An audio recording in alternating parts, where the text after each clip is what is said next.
Hello students, so let's start today's lecture. आज अपन unit 5 account current of chapter 6 of special transaction का revision करेंगे। So star mark, ये revision lecture है। Okay, so be attentive. तो सबसे first term इस टॉपिक का जो दिख रहा है यूनिट 5 का अकाउंट करंट। तो पहले अकाउंट से जो अपन समझ में आता है टी शेप का अकाउंट लेजर का रहता है, वो अकाउंट आ जाएगा। लेकिन जैसे ही नाम में मेंशन है अकाउंट, यहां पास कोई भी अकाउंट इस चैप्टर के अंदर बनने वाला नहीं है। यहां क्या बनने वाला है? Statement, first thing. सेकंड है करंट। करंट वर्ड से आप सुनते ही करंट अकाउंट या कि आपको saving bank account, current bank account याद आ रहा होगा।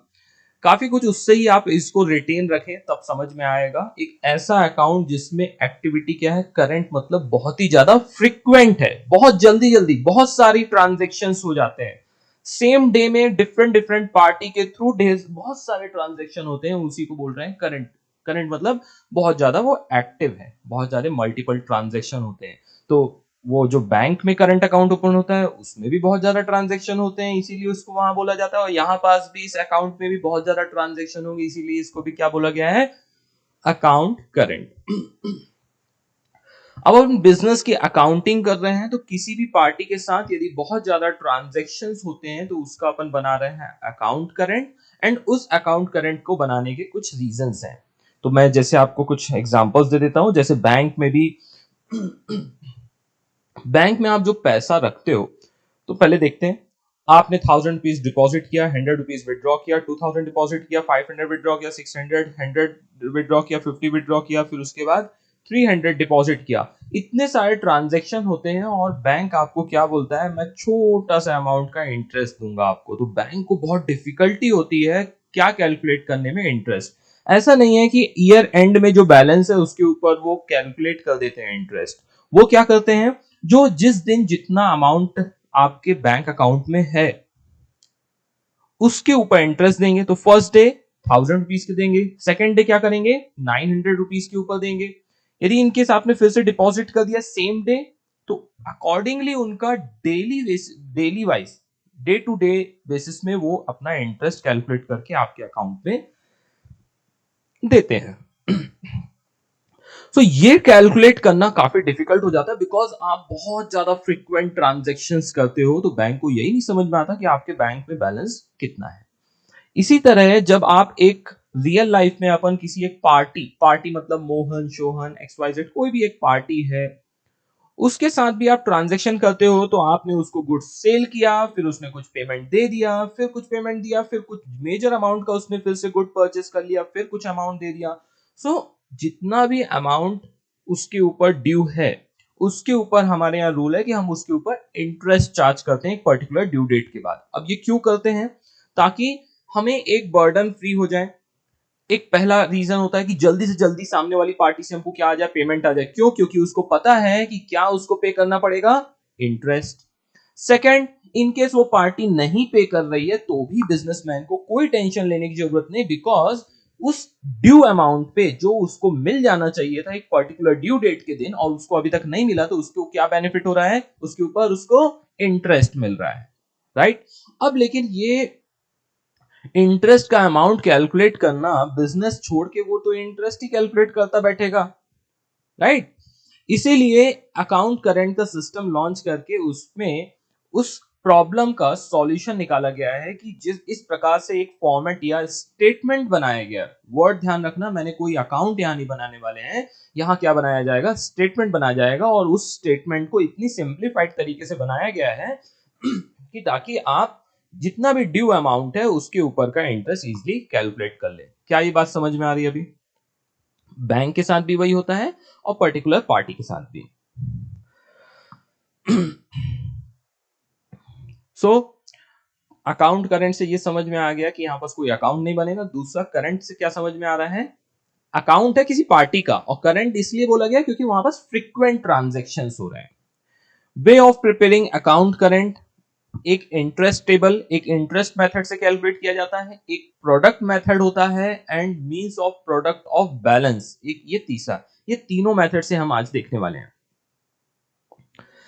आपको लॉजिक क्लियर होना टॉपिक का बहुत ज्यादा जरूरी है, बिकॉज जब आपको डिफरेंट, देखो सीए में आपको हमेशा कंसेप्ट पे ध्यान देना है, हमको डिफरेंट डिफरेंट टाइप के क्वेश्चंस नहीं, क्वेश्चन मैं 200 टाइप के करवा दूंगा, उसके बाद भी एक नया यदि क्वेश्चन एग्जामिनर ने दे दिया आपको नए कंसेप्ट के साथ, उस वक्त क्या करोगे आप?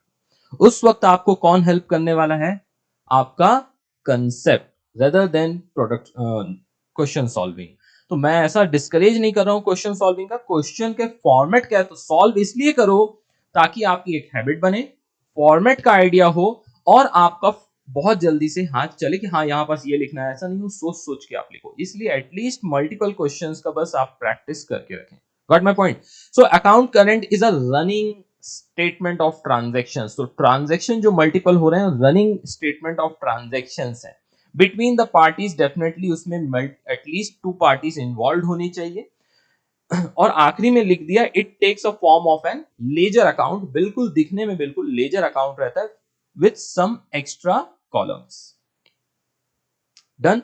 तो इसमें feature some of the situation कब कब इस दुनिया में अकाउंट करंट को बनाया जाता है, कौन कौन लोग बनाते हैं। सबसे फर्स्ट है कि जिसके साथ बहुत ही ज्यादा फ्रीक्वेंट ट्रांजैक्शंस करते हैं, फ्रीक्वेंट ट्रांजैक्शन किसी पार्टी के साथ होता है तब जाके अकाउंट बनाया जाता है। सेकंड, कंसाइनी, एक कंसाइनमेंट ऑफ गुड्स का कंसेप्ट होता है, जहां पास कंसाइनी और कंसाइनर के बीच में प्रिंसिपल और एजेंट के टाइप का एक ट्रांजैक्शन होता है। तो क्या चाहता है जो गुड्स सेंड कर रहा है कंसाइनी, बोल रहा है कि जैसे ही सामने वाली पार्टी इस गुड्स को सेल करती है तो इमीडिएट जल्दी से जल्दी वो मेरे अकाउंट में क्या करे, पैसे ट्रांसफर कर दे। और नहीं ट्रांसफर करेंगे तो क्या करेंगे हम? इंटरेस्ट चार्ज करेंगे। वेरी गुड, समझ में आ रहा है? तो कंसाइनी जब रहता है, कंसाइनी और कंसाइनमेंट के केस में, उस केस में भी ये अकाउंट करंट का यूज आता है। नेक्स्ट आता है अकाउंट करंट और कहां होता है, जहां बैंकर विद कस्टमर के बीच में जब ट्रांजैक्शंस होते हैं, जहां ओवरड्राफ्ट और सीसी लिमिट का ट्रांजैक्शन आता है, वहां पास भी अकाउंट करंट ही हेल्प करता है। सीसी लिमिट और ओडी दोनों से आप काफी कुछ आज की डेट में फैमिलियर हो, काफी कुछ आप चीजें पढ़ चुके हो। तो सीसी लिमिट का बस एग्जांपल दे देता हूं। सीसी लिमिट यदि आपने 10 लाख के लिए है, आपको 1 रुपए का भी इंटरेस्ट नहीं लगेगा। इंटरेस्ट कब लगता है? जब कैश क्रेडिट जो आपने लेके रखा है, जितना अमाउंट आपने यूज किया है, बस उसी अमाउंट के ऊपर आपके ऊपर क्या लगता है? इंटरेस्ट लगता है। सेम डे में आपने 1 लाख विड्रॉ किया और 1 लाख डिपॉजिट किया, समझ लो इंटरेस्ट कितना लगेगा? 0। आपने 1 लाख विड्रॉ किया और 90,000 डिपॉजिट किया है, तो 10,000 के ऊपर सिर्फ इंटरेस्ट लगेगा। तो समझ में आ रहा है ट्रांजैक्शन इतने ज्यादा हैं, और हम डे टू डे बेसिस में जितना बैलेंस आउटस्टैंडिंग है, जितना आपने यूज किया, उसके ऊपर इंटरेस्ट कैलकुलेट करना है। उस केस में भी कहां क्या काम आता है आपका? Account current. तो वहां पास इंटरेस्ट कैलकुलेट करने के लिए काम आता है। एंड लास्ट है एक अकाउंट करंट, मैं क्या बोल रहा हूं, क्या हाईलाइट कर रहा हूं, banker and his customer, specifically OD and CC limit. Last आता है आपका ज्वाइंट वेंचर के केस में भी, जो एक किसी जमाने में ज्वाइंट वेंचर करके एक टॉपिक हुआ करता था सीए फाउंडेशन में, वो अब हटा दिया गया है। ज्वाइंट वेंचर का मैं मीनिंग एक शॉर्ट में बता देता हूं, आपको याद आए। एक ऐसा वेंचर जो पर्टिकुलर ट्रांजैक्शन या पर्टिकुलर इवेंट को कंप्लीट होने के बाद वो ऑटोमेटिकली वेंचर क्या हो जाता है? खत्म हो जाता है। एक ऐसा अरेंजमेंट दो या दो से ज्यादा लोगों के बीच में, 2 or more than 2 persons, कि जैसे जनरली आप ये जो बिल्डर्स होते हैं, जैसे आप सुनते होंगे कि 2 बिल्डर्स ने मिलकर ये प्रोजेक्ट कंप्लीट किया, तो वो वेंचर के लिए आते हैं पर्टिकुलर, वो जॉइंट वेंचर रहता है। वो जैसे ही बिल्डिंग कंप्लीट होती है, वेंचर कंप्लीट, खत्म। और ये ऑलरेडी जॉइंट वेंचर में लिखा ही रहता है, the day the product for which we are working is completed the joint venture will be abolished, and उसका कोई भी अस्तित्व नहीं रहेगा। तो उस केस में भी जो पार्टी, 2 लोग लगे हैं वहां पास, अब डेफिनेटली दोनों के पास इक्वल अमाउंट तो रहेंगे नहीं, किसी ने ज्यादा इन्वेस्ट किया, किसी ने कम इन्वेस्ट किया है, किसी ने कुछ अंदर बाहर वो अमाउंट आ जा रहा है, किसी ने बोला कम पड़ गया, ऑल लाके दे दिया, ऑल लाके दे दिया। तो अब दोनों तो भाई भाई है नहीं, और भाई बहन भी नहीं है, कोई फैमिली रिलेटिव नहीं है, तो चाहता है कि जो जितना ज्यादा फंड्स उसमें लगा रहा है, उसके ऊपर तो उसको उतना बेनिफिट एक्स्ट्रा अराइव हो। तो उस केस में भी क्या होता है? Account current. और अकाउंट करंट के लिए मिनिमम कितनी लगती है? 2 parties, one who renders the account and other to whom the account is rendered. उसको पढ़ने का तरीका क्या है? जैसे आप A in the books of B एक अकाउंट बना रहे हो, सो हम अपन लिखेंगे जिसका अकाउंट बनता है तो वो हम स्टार्टिंग में लिखते हैं ए का अकाउंट बन रहा है इन अकाउंट करेंट विथ बी, तो बी की बुक्स में तो ए इन अकाउंट करेंट विथ बी, तो ए का अकाउंट हम बनाएंगे, कौन बना रहा है, बी बना रहा है। Got my point. अब इसके फॉर्मेट में आते हैं। अच्छा, there are three ways of preparing the account current. One is interest table जो अपन स्टार्टिंग में देखे थे, second is product and third is means of product of balances. Okay, first है preparation of account current with the help of interest table in individual method. Individual interest column of both the sides are totalled up and the balance is drawn. देखो system ऐसा है, इन्होंने भी कुछ system लिखने की कोशिश की है। सबसे पहले मैं एक इलस्ट्रेशन से आपको समझाना चाहूंगा। ये सिंपल ट्रांजैक्शन जैसे आप लेजर बनाते थे ना, लेजर में बिल्कुल इसी टाइप का एक ट्रांजैक्शंस दिए रहते थे, goods sold to Shyam, cash receive from Shyam. आपको एकदम बचपन वाली आपको फील ही नहीं आता है कि आप कोई एक बड़ा कोर्स कर रहे हो, इतना सिंपल सिंपल ट्रांजैक्शन दिए हुए हैं। मैं चाहूं तो इसको स्टेप्स वाइज कैसे लिख सकते हैं हम। हमारा फर्स्ट स्टेप क्या होने वाला है, इस पर्टिकुलर फर्स्ट स्टेप क्या होगा, एनीवन?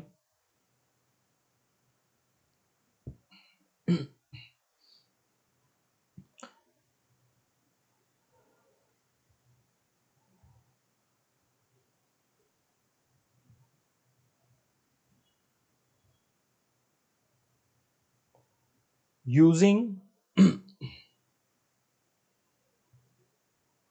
ट्रांजैक्शंस, जो भी ट्रांजैक्शन दिया हुआ है, पास जर्नल एंट्रीज, ये ओन लैंग्वेज में समझ लीजिए, journal entries in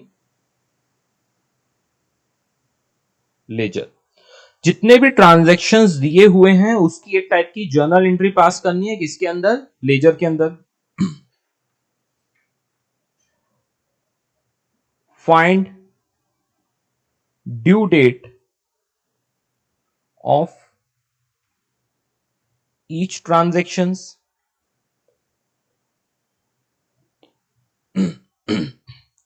third, steps क्या इन्वॉल्व है मैं वो बता रहा हूं। देखो आ जाओ एक बार जल्दी से। इस टाइप का कुछ तो दिखता है, Shyam in account current with Nath brothers, तो किसका अकाउंट बन रहा समझ लो, ये श्याम का। जितने भी श्याम के साथ ट्रांजैक्शन किए इसको देख के लिख सकते हो, Shyam account debit to sales. ये आपको कंसेप्ट पता है ना, एंटी क्लॉकवाइज। मेरे प्यारे प्यारे बच्चों, ध्यान आ रहा है? तो उसको यूज करके फर्स्ट क्या है, जितना भी आपका ट्रांजैक्शन दिया हुआ है यहां पास, गुड्स सोल्ड टू श्याम, पहले prepare an account current for Nath brothers, मतलब किसके बुक्स में बना रहे हो आप, किसके लिए बना रहे हो आप, नाथ ब्रदर्स, मतलब किसकी बुक्स है ये, नाथ ब्रदर्स की है। In respect of the following transaction with Shyam, तो मतलब अपन श्याम का अकाउंट करंट बनाएंगे in the books of Nath brothers. तो लिखेंगे कैसे, Shyam in account current with Nath brothers. Got my point. अब बुक्स किसकी हो गई, नाथ ब्रदर्स की, तो अभी हम जितने भी ट्रांजैक्शन होंगे किसके साथ करेंगे, Shyam. Goods sold to Shyam, अब नाथ ब्रदर्स ने गुड्स सोल्ड किया श्याम को, बताओ यहां पास कैश ट्रांजैक्शन है क्रेडिट ट्रांजैक्शन है? अरे नाम से समझ में आ रहा है, बचपन की जर्नल एंट्री करनी है आपको। देखो जर्नल एंट्री मैं यहां नहीं सिखा सकता, उन बच्चों के लिए जिनको जर्नल एंट्रीज आती हैं उनके लिए, वो भी simple journal entries. Goods sold to Shyam, क्या है जर्नल एंट्री हो जाएगी, श्याम टू सेल्स, यही तो ये कर रहा है, Shyam account debit to sales. Date क्या है, 16 सितंबर, और उसने अमाउंट कितना है, 200, वही तो सब लिखा है। एंड ड्यू डेट 1 अक्टूबर है, ये बस नया है जो कि मैंने ऑलरेडी लिखा है। After passing the journal entry in ledger, ये एक टाइप का लेजर समझ लो, ये बीच में डबल लाइन है, डेट पर्टिकुलर अमाउंट, ये तो कॉलम रहते ही थे, डेट पर्टिकुलर अमाउंट आपके लेजर में। हम एक्स्ट्रा क्या बना रहे हैं, due date, days and interest. अब ये यहां इंटरेस्ट आएगा, कभी कभी प्रोडक्ट आएगा। ओके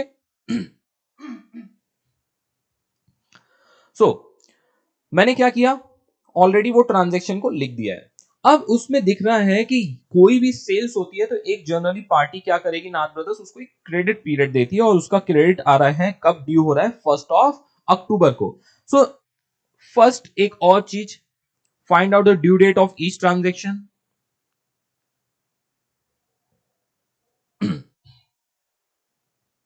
यहां पर दो केस आ जाते हैं। If due date is given,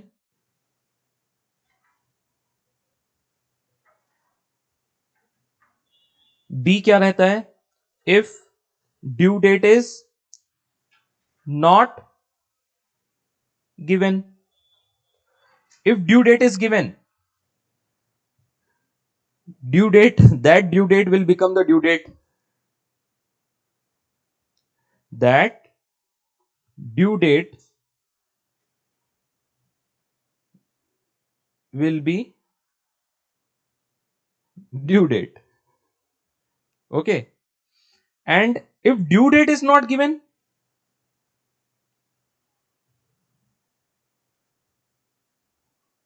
transaction date will be due date. क्या समझ में आया? यदि ड्यू डेट दी है तो वो ड्यू डेट को ही ड्यू डेट माना जाएगा।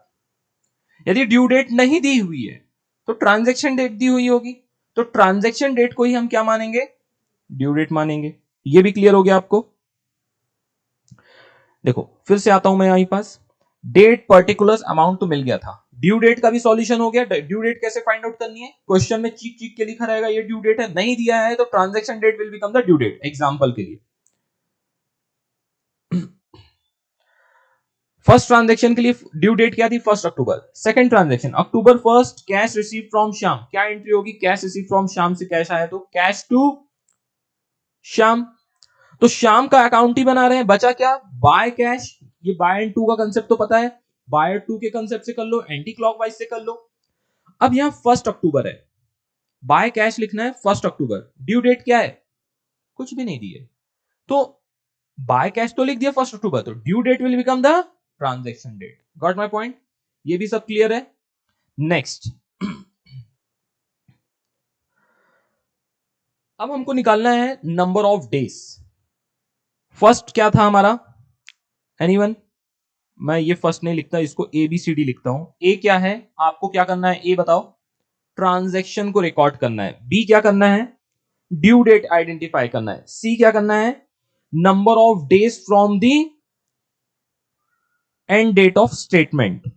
मैं ऐसे ही लिखूंगा, इसका एंड डेट ऑफ स्टेटमेंट कैसे पता चलेगा, the account is to be prepared up to 1 फरवरी। जैसे ही आपको ये डेट मिली, it means it's the last date, ऐसा ये वो दिन है जिस दिन हम अकाउंट करंट प्रिपेयर कर रहे हैं। सो इस दिन तक का हम डिफरेंस निकालेंगे। Calculate the interest 6% per annum, 1 year will be considered 365। Calculate number of days, calculate number of days. ये कैसे निकलेगा,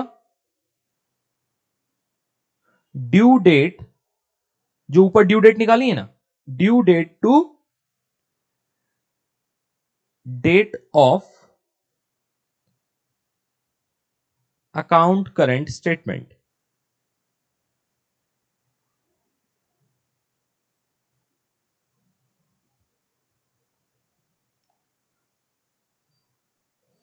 इसमें भी कोई कंफ्यूजन? क्या निकालना है हमको, नंबर ऑफ डेज निकालना है। किस दिन से निकालोगे, ड्यू डेट से डेट ऑफ अकाउंट करंट। चलो एक बार देखते हैं,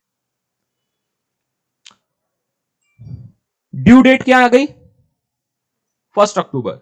डेट ऑफ स्टेटमेंट क्या अकाउंट करंट का, 1 फरवरी। तो 1 अक्टूबर से 1 फरवरी का हम डेट आइडेंटिफाई करेंगे। अब इसके अंदर भी कुछ चीजें हैं, पॉइंट आपको याद रखनी है। A B, in case of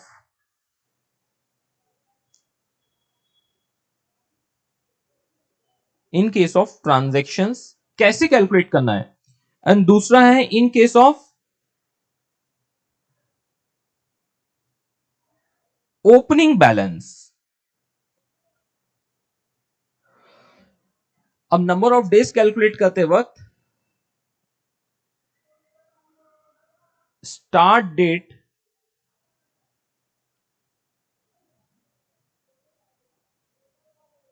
ignore करो, and end date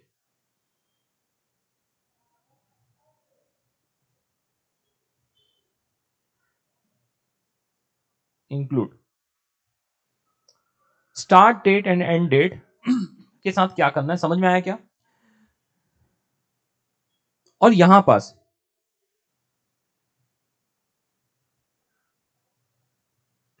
include both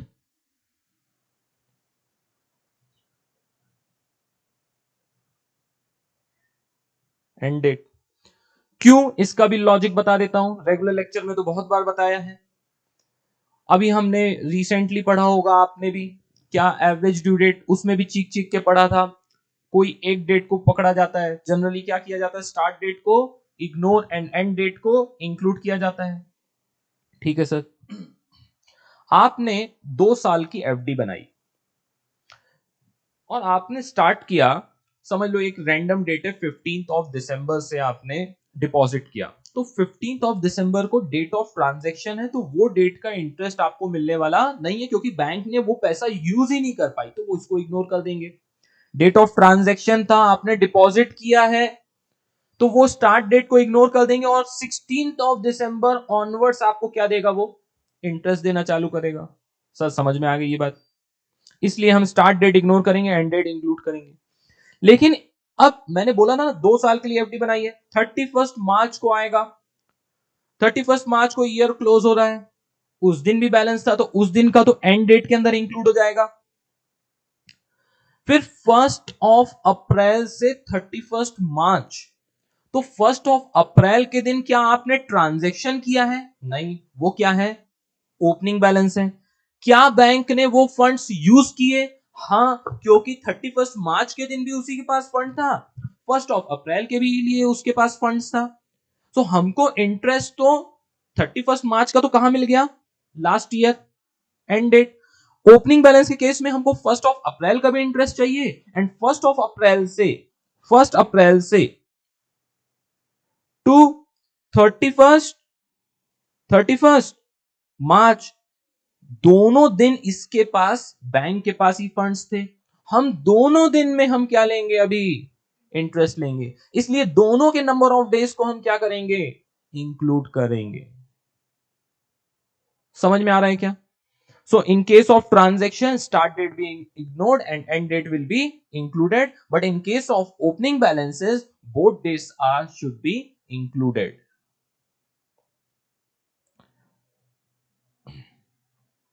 fourth, आपने नंबर ऑफ डेज कैलकुलेट कर लिया, फॉर्मेट में आपको एक आंख बंद करके, आपको फॉर्मेट यदि नहीं याद आ रहा, तो आप इस दुनिया का कोई भी क्वेश्चन सॉल्व नहीं कर सकते। और इस फॉर्मेट को सॉल्व करने के बराबर से डेट, पर्टिकुलर अमाउंट, चलो ड्यू डेट को ही आगे खिसका देते हैं, due date, number of days, interest, इस तरह एकदम बैठा हुआ रहना चाहिए। बिना फॉर्मेट के आप एकदम कुछ भी पढ़ लो, इज कंप्लीटली यूजलेस। ओके, सो इसका आपको प्रैक्टिस करना ही पड़ेगा, और मैं चीख चीख के बोल रहा हूं, पूरी अकाउंट्स आप रीड कर लो, लेकिन हर टॉपिक के मिनिमम 2 क्वेश्चंस आपने नहीं सॉल्व किए हैं, तो पूरा अकाउंट्स पढ़ना आपका वेस्ट है। मैं समझ रहा हूं आप रिवीजन कर रहे हो, रिवीजन में 1% का भी ऑडिट नहीं होना चाहिए, 200 सम रीड करने से अच्छा है 2 सम आप सॉल्व करो। Got my point? ये भूलना मत। मैंने बोला है क्या पूरा चैप्टर सॉल्व करो? नहीं, मैंने बोला एटलीस्ट 1-2 सम तो सॉल्व कर लो किसी भी टॉपिक का। नंबर ऑफ डेज कैलकुलेट कर लिया। डी, अभी क्या कैलकुलेट करना है हमको, इंटरेस्ट या कि प्रोडक्ट। अब डिपेंड करेगा कौन सा मेथड आप फॉलो कर रहे हो, तो सब में वही चीज फॉलो होने वाली है।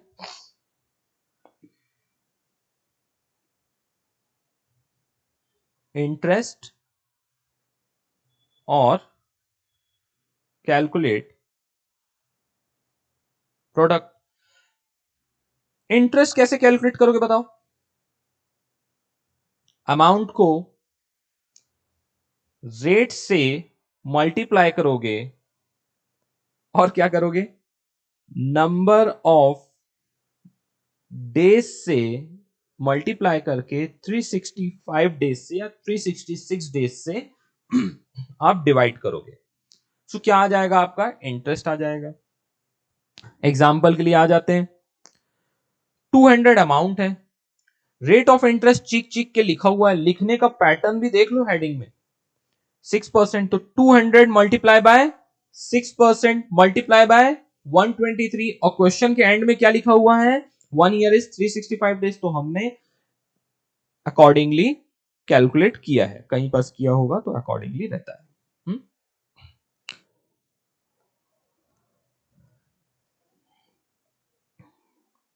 एक स्टार जीरो प्रैक्टिस किस चीज की होनी चाहिए कि आप हमेशा नोट्स जो भी कर रहे हो उसका लिखो। जैसे बहुत बार स्टूडेंट पूछते हैं क्या हम calculate the number of days up to 1 Feb 16 जो दिया हुआ है उसका डेज कैसे कैलकुलेट करें। एवरेज ड्यू डेट के अंदर भी मैंने बताया था 30 प्लस प्लस 31 प्लस ऐसे करके मैंने लिखवाया था। बुक्स ने क्या किया, धप्पा बोल दिया था, ला दिया था कहीं से भी फिगर। सो यहां पास आपके पास जगह बहुत कम है नंबर ऑफ डेज कैलकुलेट करने के लिए। या तो स्मॉल स्मॉल यहीं पास लिखने की आदत डालो, या तो फिर एक सेपरेट पूरी की पूरी वर्किंग नोट बना लो। लेकिन आप मन में करोगे तो आपके साथ धोखा हो सकता है। समझ में आ रहा है क्या, समझ रहा है क्या बोल रहा हूं मैं। ये नंबर ऑफ डेज कैलकुलेट करने के लिए बोला है। नेक्स्ट, किसी का भी अकाउंट बनाते हैं, किसी का भी अकाउंट हो, अब मैं बोल रहा हूं श्याम के साथ ट्रांजैक्शन हुआ है, समझ लो कोई सा भी ट्रांजैक्शन हुआ, हमको क्या लेना देना, कोई सा भी ट्रांजैक्शन मतलब परचेज या सेल का कुछ भी हो, वो हमारा डेटर्स हो या क्रेडिटर्स हो। लेकिन इस दुनिया में अकाउंटिंग का रूल ये बोलता है डेबिट साइड हमेशा हमारा क्या रहता है, रिसीवेबल रहता है, और क्रेडिट साइड हमारा क्या रहता है बेटा, पेबल रहता है। यदि ये क्रेडिटर्स का अकाउंट बनाते किसी का, तो क्रेडिटर्स के केस में हम सारे ट्रांजैक्शन कहां रिकॉर्ड करते हैं, क्रेडिट साइड में। यही चीज यदि हमको कोई रिसीवेबल या डेटर्स के ट्रांजैक्शन रिकॉर्ड करते हैं, वो कहां हम रिकॉर्ड करते हैं, डेबिट साइड में। ये तो रूल आपको एकदम क्लियर है। यदि हम एक पार्टी के हिसाब से देखो, अब नाथ ब्रदर्स ने क्या किया बताओ, सेल्स किया है, क्या किया है, सेल्स किया है। सेल्स करने के बाद आपको पास क्या आने वाला है, पैसे आएंगे, अभी तो आए नहीं है, तो वो क्या बन गया आपके लिए, डेटर्स, रिसीवेबल। हमको शाम हमारे लिए क्या है, रिसीवेबल है, डेटर्स है, ये भूलने का नहीं। गलत कर दिया। सो ये साइड आपको समझ में आ रही है। तो श्याम हमारा इस केस में क्या बन गया है, डेटर्स बन गया है। तो उसके डेबिट साइड में हम यदि श्याम का अकाउंट बना रहा नाथ ब्रदर्स, तो उससे क्या समझ में आता है, डेबिट साइड में जितना भी अमाउंट है हमको क्या है, रिसीवेबल है। किसको रिसीवेबल है, श्याम को, नाथ ब्रदर्स को। हम नाथ ब्रदर्स की बुक्स बना रहे हैं, और जितना भी अमाउंट हमारे क्रेडिट है वो क्या है, हमारे लिए पेबल है। सो जो भी अमाउंट इंटरेस्ट का डेबिट साइड में आएगा वो हमारे लिए क्या है, रिसीवेबल है, और जो भी इंटरेस्ट हमारे क्रेडिट साइड में आ रहा है वो हमारे लिए क्या है, पेबल है। अब उसका लॉजिक भी बता देता हूं, क्या सोच के ये सिस्टम को डेवलप किया गया है। अब ऐसा लग रहा है मैं पढ़ा रहा हूं, रिवाइज नहीं कर रहा हूं, पता नहीं, अभी मन की आत्मा बोल रही है ऐसे। इंटरेस्ट है, ये ऐसा एज्यूम किया जा रहा है यदि ये 1 को सारा पेमेंट लेना होता और आपने 1 को हमसे पैसा लिया, समझो आपने 1 को मेरे से 200 रुपीज लिया, और हम बोल रहे हैं कि 1 फरवरी तक का हमको इंटरेस्ट निकालना है, जितना भी पैसा मेरे को देना चाहिए, आप शाम को देना चाहिए था, आपने दिया नहीं है, तो मैं 1 से 1 फेब तक का पूरा इंटरेस्ट निकाल लूंगा। समझेंगे, ये इंडिपेंडेंट ट्रांजेक्शन है, और यही हमारा आपको पैसा देना था, सिर्फ 200 रुपीज।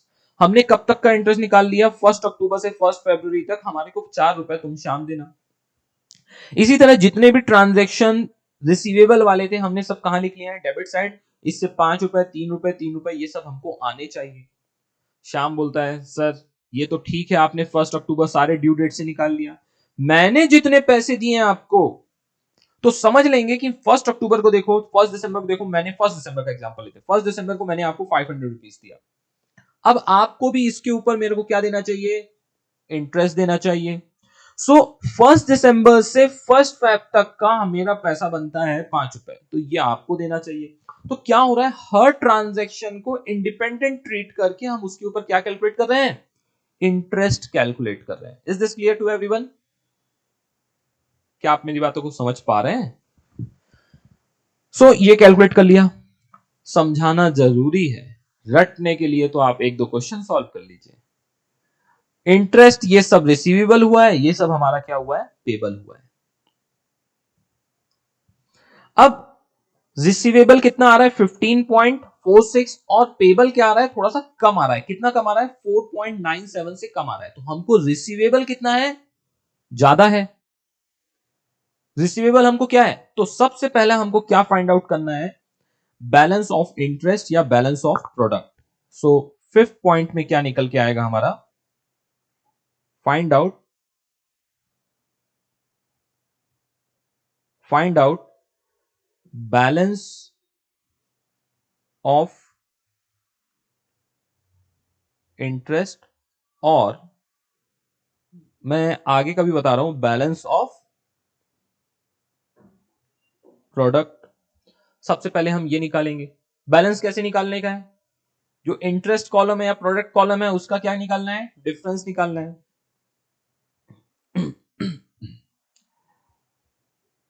सिक्स, ये निकालने के बाद आप क्या करोगे, ये first transaction. Second, interest amount should be written on the opposite side of the balance side. Interest amount, right,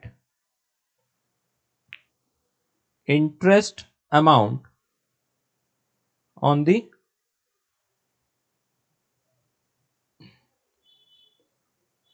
opposite side of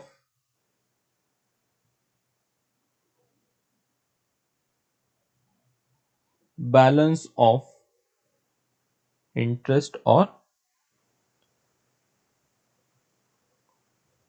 product. क्या ये बात समझ में आ रही, क्या बोला मैंने, इंटरेस्ट का अमाउंट किस साइड लिखोगे, अब उसके बाद देखो आराम से आराम से आराम से, अमाउंट इन अमाउंट कॉलम।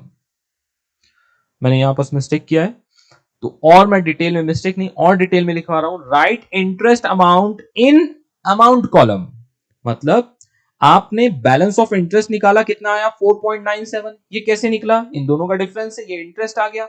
अब इसके अमाउंट को आप अपोजिट साइड लिखोगे इन अमाउंट कॉलम, ये अमाउंट कॉलम है, इसके साइड में लिखोगे कि 4.97 का इंटरेस्ट और हमको क्या है, रिसीवेबल है। यही आ रहा था ना, देखो रिसीवेबल कितना था 15.46, किसको रिसीवेबल है, ये नाथ ब्रदर्स को, जो बुक्स बना रहा है, जिसकी बुक्स है।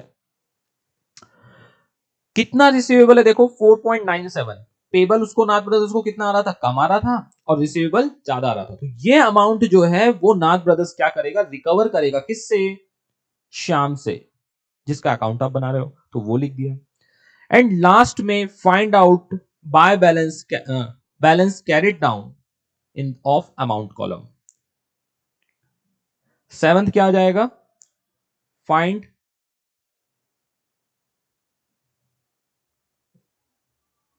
Balance carried down of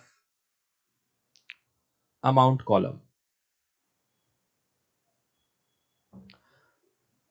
step समझ में आ गए क्या, क्या क्या स्टेप थे, सब लिखवा दिया है परम्यूटेशन कॉम्बिनेशन के साथ।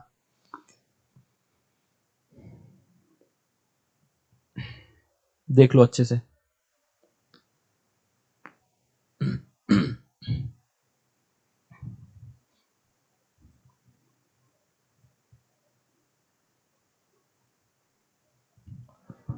चलो अब मैं एक चीज और बता देता हूं, कैलकुलेशन ऑफ प्रोडक्ट कैसे करोगे,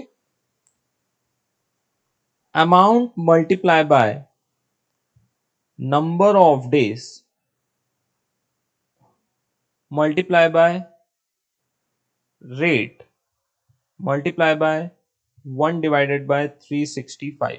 अब आपको कुछ लोग को देखते हुए ही समझ में आ गया होगा, यहां पर डिफरेंस ही क्या है सर, कुछ तो नहीं दिख रहा मेरे को।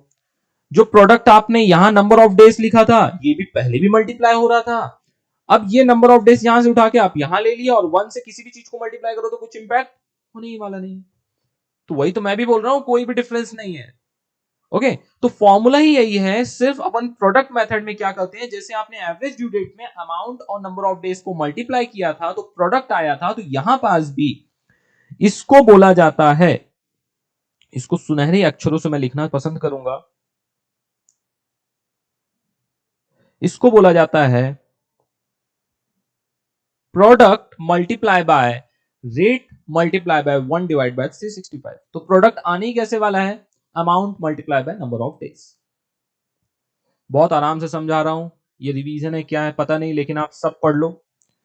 आ जाओ। इस क्वेश्चन में ही आप देख के बताओ क्या करने वाले हो, ये जो अमाउंट है और डेज है इन दोनों को मल्टीप्लाई कर दोगे तो क्या आ जाएगा, इंटरेस्ट की जगह प्रोडक्ट आ जाएगा। क्या आ जाएगा, प्रोडक्ट आ जाएगा।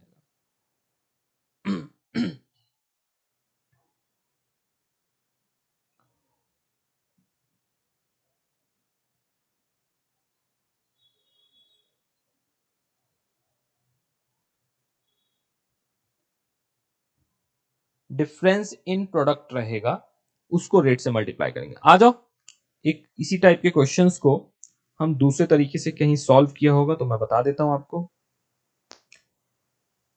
ये देखो,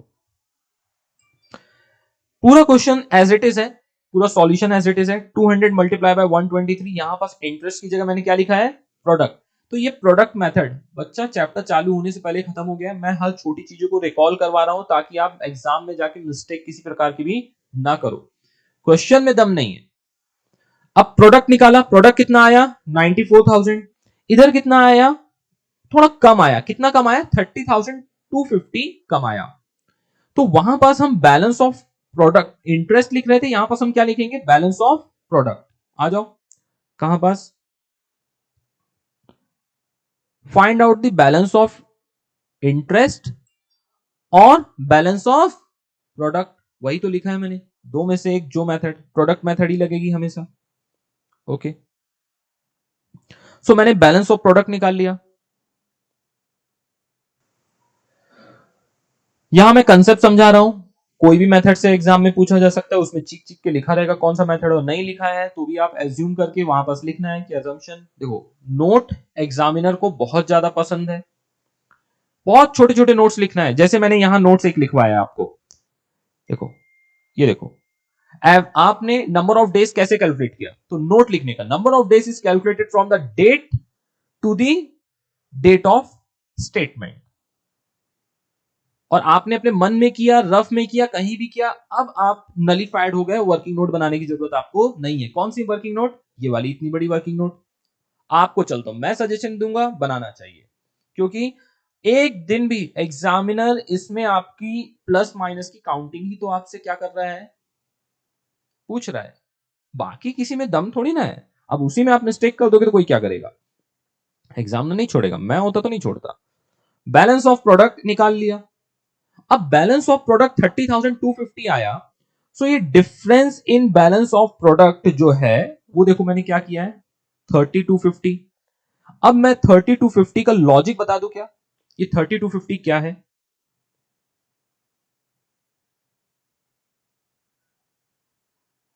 ओहो, आप मेरे से क्या चाहते हैं। हम्म, कहां गया,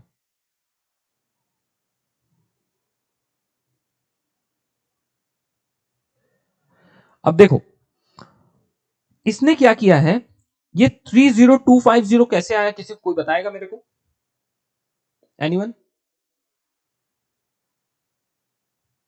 ये सीधे सीधे आया है, जो मैंने अभी फॉर्मूला लिखवाया उसका एक एग्जांपल दे देता हूं।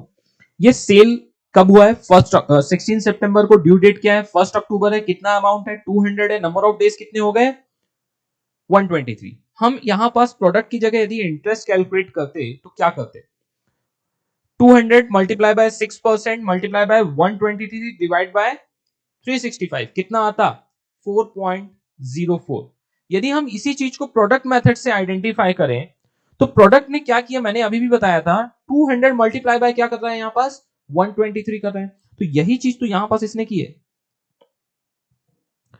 200 को 123 से मल्टीप्लाई कर दिया। तो कितना आ गया 24,600। अपने अपने कैलकुलेटर में कर लो, मेरे को नहीं तो शक बड़ी निगाहों से टूर टूर के देख रहे हो आप लोग। और जहां पास 123 लिखा था वहां पास मैंने क्या कर दिया है, सिर्फ 1 लिखा है, जिसका इंपैक्ट क्या है, नेग्लिजिबल, कुछ भी नहीं है। सो यहां पास बस इतना ही हो रहा है, 200 मल्टीप्लाई 123, तो मतलब 24,600 multiply by 6% divided 1 by divide by 365। अभी भी इंटरेस्ट कितना आ रहा है 4.04। So balance of product multiply by 6% multiply by 1 divide by 365, तो जितना भी अमाउंट था उसको हमने सब अमाउंट को 123 मतलब नंबर ऑफ डेज से मल्टीप्लाई किया। हमने 330 को 92 से मल्टीप्लाई किया, 330 को 62 से मल्टीप्लाई किया, 600 को 31 से मल्टीप्लाई किया। इन सब का हमने प्रोडक्ट निकाला, तो balance of product, difference of product multiply by 6% multiply by, तो जो यहां फिगर था number of days, number of days, बताओ वो कहां मल्टीप्लाई कर दिया मैंने प्रोडक्ट निकालते वक्त, तो ultimately one in the same. ये भी कंसेप्ट क्लियर हो रहा है प्रोडक्ट मेथड में। रट्टा मारना है तो मार ही सकते हैं, आपको पता ही है। ठीक है, सो ये जो आया amount multiply by 6 divide by 100 और डिवाइड 1, इसका लॉजिक क्या है, 1 का मालूम है, ये क्या है मालूम है, 24,600। 200 रुपए को आपने 200 रुपीज को 123 डेज यूज किया, तो 1 डे कितना यूज किया 200, सेकंड डे कितना यूज किया 200, 123 डेज तक इस तरह कितना यूज करोगे आप 200 200 200, इन सबको सम अप करोगे तो कितना आ जाएगा 24,600। या तो आप 200 रुपीज 123 डेज यूज करो, या कि आप 24,600 रुपीज 1 डे यूज करो, one in the same thing. ये मैंने अपने प्रीवियस सेशंस में भी आपको समझाने की कोशिश की, कहां, एवरेज ड्यू डेट में। ओके, तो ये दोनों भी सेम है। क्या ये बात समझ में आई आपको? सो वही चीज यहां पास किया है, 4.97 इंटरेस्ट आ रहा है, आ जाओ ऊपर, यहां पास भी इंटरेस्ट कितना आ रहा है 4.97। तो इंटरेस्ट मेथड से करो या प्रोडक्ट मेथड से, आंसर विल रिमेन सेम। क्यों सेम है? क्योंकि फॉर्मूला ही 99.9 नहीं 110% सेम है। सिर्फ क्या कर रहा है, नंबर ऑफ डेज को वो अमाउंट से क्या कर रहा है, मल्टीप्लाई कर रहा है। आप कहां कर रहे हो, वो जाके एट द एंड में कर रहे हो, वो कहां कर रहा है, एट स्टार्टिंग में ही कर दे रहा है। Got my point? तो जिसको समझ में आया वेल एंड गुड, इतना कुछ इसमें कोई रॉकेट साइंस है नहीं। अब एक लास्ट था, आपने रटने वाली बात कर ली कि जिस साइड बैलेंस ऑफ इंटरेस्ट या बैलेंस ऑफ प्रोडक्ट है उसके अपोजिट साइड क्या लिखते हैं, अमाउंट कॉलम में इंटरेस्ट लिखते हैं। उसका लॉजिक क्या है ये भी देख लेते हैं फास्ट से। ये कौन सा एरिया है, इंटरेस्ट रिसीवेबल का है, ये कौन सा है, इंटरेस्ट पेबल का है। बताओ, यदि पेबल आता तो इंटरेस्ट पेबल आपके लिए क्या है, एक्सपेंस, और एक्सपेंस को हम क्या करते हैं, debit all expense and losses. तो हम इंटरेस्ट को क्या करते हैं, डेबिट करते। कब, जब एक्सपेंस होता। लेकिन यहां पास हमारे पास क्या है, इंटरेस्ट का अमाउंट हमारा ज्यादा है, रिसीवेबल अमाउंट हमारा 15.46 है और पेबल हमारा समथिंग 11 है। तो हमको क्या है बताओ, नेट रिसीवेबल है कितना 4.97, और रिसीवेबल किससे है हमको, इंटरेस्ट रिसीवेबल किससे है, श्याम से। तो लॉजिक क्या बनता है बताओ, इंटरेस्ट आपके लिए इनकम है, किसको, नाथ ब्रदर्स को, जिसकी बुक्स बन रही है उसके लिए रिसीवेबल है। तो credit all income and gains, credit all income and gains. So मैंने इंटरेस्ट को क्या कर दिया, क्रेडिट, और किससे हमको रिसीव करना है, ये श्याम से। तो एंट्री क्या बनेगी, Shyam account debit to interest. अब हम यहां पर श्याम का ही तो अकाउंट बना रहे हैं, तो श्याम लिखेंगे नहीं, बचा क्या, टू इंटरेस्ट। अब टू इंटरेस्ट कहां लिखेंगे, यहां लिख दिया। और एंट्री भी कैसे हो रही है, Shyam account debit to interest, Shyam account debit to interest. ये लॉजिक भी क्लियर हुआ। और दूसरा रटने वाला लॉजिक क्या है, जिस साइड बैलेंस ऑफ प्रोडक्ट आए या बैलेंस ऑफ इंटरेस्ट आए उसके अपोजिट साइड अमाउंट कॉलम में क्या लिखना है, इंटरेस्ट लिखना है। समझ में आया? यहां भी मैंने नंबरिंग की हुई है। ये लास्ट में यदि इनकेस आप सबको ये सब याद रहता है तो लास्ट में सबसे पहले बैलेंस ऑफ इंटरेस्ट या बैलेंस ऑफ प्रोडक्ट निकालना है, सेकंड क्या निकालना है, इंटरेस्ट निकालना है, एंड थर्ड लास्ट में बैलेंसिंग फिगर निकालना है। Is this clear? इसके अलावा पूरे टॉपिक के अंदर कुछ भी नहीं है। मैंने यहां स्टेप्स इन्वॉल्व भी लिखवा दिए हैं।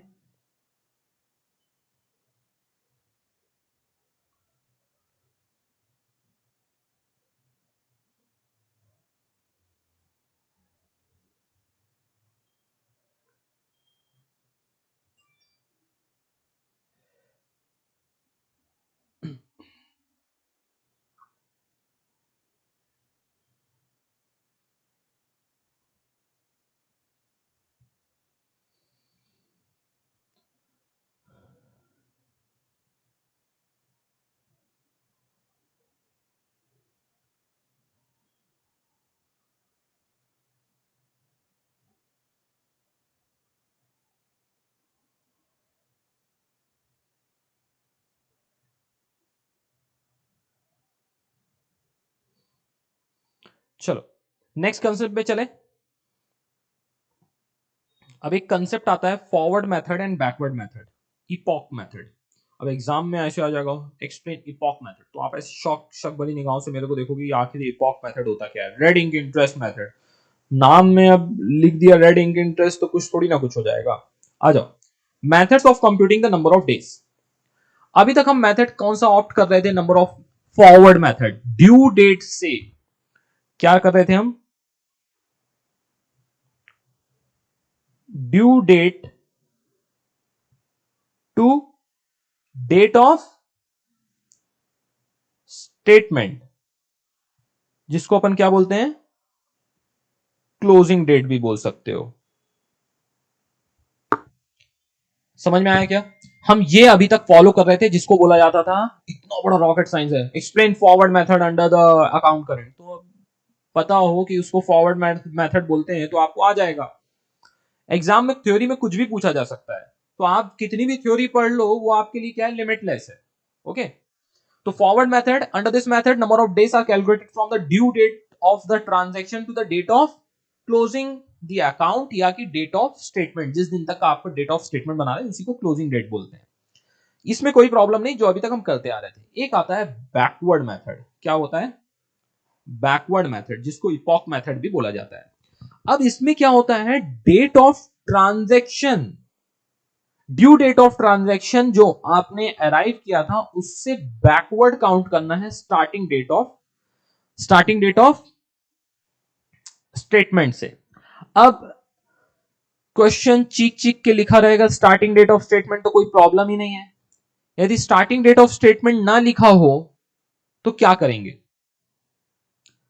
First day of the transaction will be treated as the starting date of statement. क्या बोला, समझ में आया क्या? यहां अजम्पशंस और चीजों को ध्यान रखना है। यदि date, starting date of statement, end date of statement तो सबको पता है दिया रहता है, उसके बिना तो काम नहीं चलेगा। यदि स्टार्टिंग डेट ऑफ स्टेटमेंट ना दिया हो, if starting date of statement is not given, मैं वहीं लिखवा देता हूं,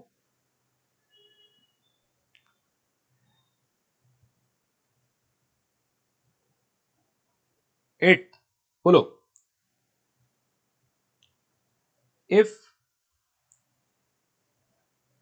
starting date of statement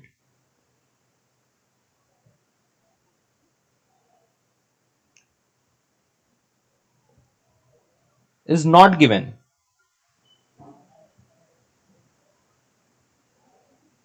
then date of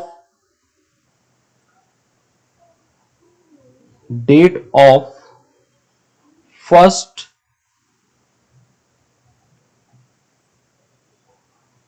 transaction will be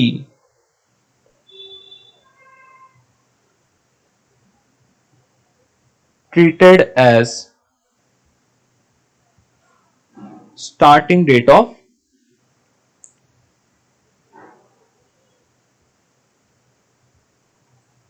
statement. इसमें कोई confusion?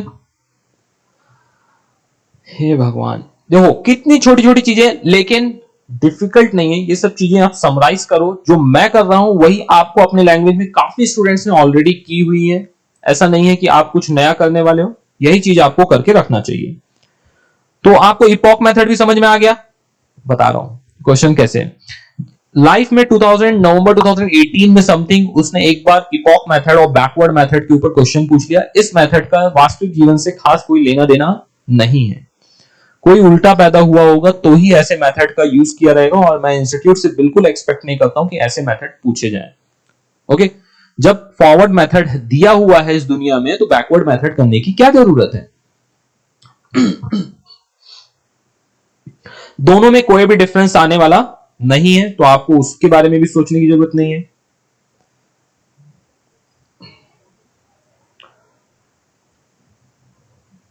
Give me a second, कुछ तो आज गड़बड़ हो रहा है, सिंक नहीं हो रहा, इसलिए ऐसा दे रहा प्रॉब्लम।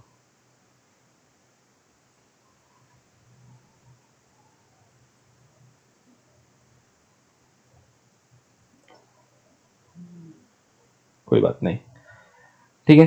अब फॉरवर्ड मेथड से हमने फॉर एग्जांपल एक एग्जांपल था उसी को सॉल्व करने की कोशिश की है फॉरवर्ड मेथड से। सबसे फर्स्ट थिंग, जब जब इस दुनिया में opening balance balancing owing by mister Y, मतलब मिस्टर वाई को पेबल है, ओके, किसको, rendered by mister X to mister Y, make up account current to be rendered by mister X, मतलब मिस्टर एक्स रेंडर्ड बाय मतलब दे रहा है, कौन, मिस्टर एक्स दे रहा है टू मिस्टर वाई। तो मिस्टर एक्स दे रहा है तो अपने बुक्स में अपने अकाउंट तो बनाएगा नहीं, किसका बनाएगा, मिस्टर वाई का, Y in account current with mister X, तो वाई का अकाउंट बनने वाला है। और वाई का क्या है, ओइंग बाय मिस्टर वाई, तो उसके लिए क्या है, वो एक्स के लिए क्या है, वो रिसीवेबल है, वाई को पेबल है ना, ओइंग बाय मिस्टर वाई मतलब वाई के लिए क्या है, वो चाहता है, कौन, mister Y is have to pay, okay. So to balance brought down, तो एक्स के लिए क्या है, वो रिसीवेबल है, टू बैलेंस ब्रॉट डाउन। मैंने आपको एक चीज सिखाया, ये फॉरवर्ड मेथड है, ये फॉरवर्ड मेथड है, तो बताइए 1 जुलाई 2016 से 31 दिसंबर 2016 का आप डेज कैलकुलेट करोगे तो कितना आएगा आपका, 184 डेज। इसके अंदर कौन से डेज इंक्लूड किए गए हैं, स्टार्टिंग डेट भी और एंड डेट भी मैंने लिखवा के दिया है। सब कुछ वैसा ही है, नंबर ऑफ डेज कैलकुलेट किए गए हैं, प्रोडक्ट कैलकुलेट किया गया, बैलेंस ऑफ प्रोडक्ट आया है, और उसके ऊपर हमने 18% रेट दिया हुआ था, उसके हिसाब से हमने क्या कैलकुलेट कर दिया है, इंटरेस्ट कैलकुलेट कर दिया। 549 आया, अमाउंट कॉलम में लिखा है, अमाउंट कॉलम का बैलेंस निकाल दिया, ठीक है, इसमें कोई प्रॉब्लम नहीं। अब आते हैं क्या, बैकवर्ड मेथड में। बैकवर्ड मेथड बोलता है Y in account current with mister X, interest rate to 31 December 2016 at the rate 18%, कोई प्रॉब्लम नहीं। ओपनिंग डेट यहां पास दी हुई नहीं है, जैसे फर्स्ट ट्रांजेक्शन कब था, 1 जुलाई 2016 को। बैकवर्ड मेथड में हमने देखा है कि from the date of due date या कि date of transaction, due date and date of transaction will remain same, to starting date of statement. तो बताओ यहां पर स्टार्टिंग डेट ऑफ स्टेटमेंट क्या है, anyone, starting date of statement कहां है, 31 December is the end date of statement, what is the starting date of statement. If starting date of statement is not given, then first date of transaction will be treated as starting date of statement। अब बता दो कौन सा है, जो first transaction है या first opening balance है, मेरी मिस्टेक,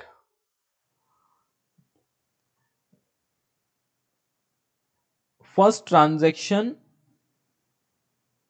और बैलेंस, खुश,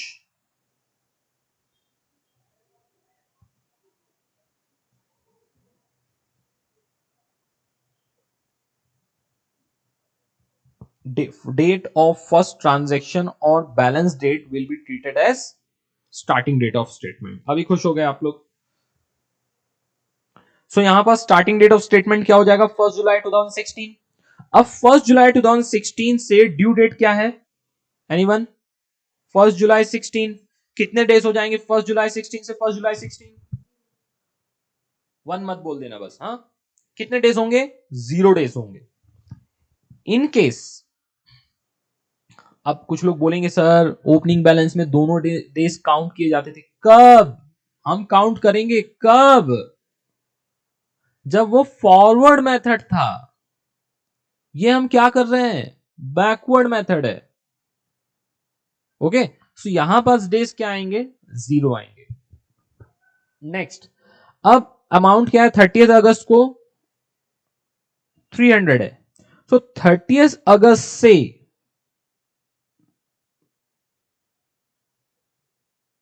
1 जुलाई 16, इसका हम डेट निकालेंगे, 30 अगस्त 16 से, तो अगस्त के कितने दिन हो गए, 30 डेज, और जुलाई के कितने दिन हो गए, 31 डेज जुलाई में भी होते हैं, उसमें भी कितने दिन हो गए,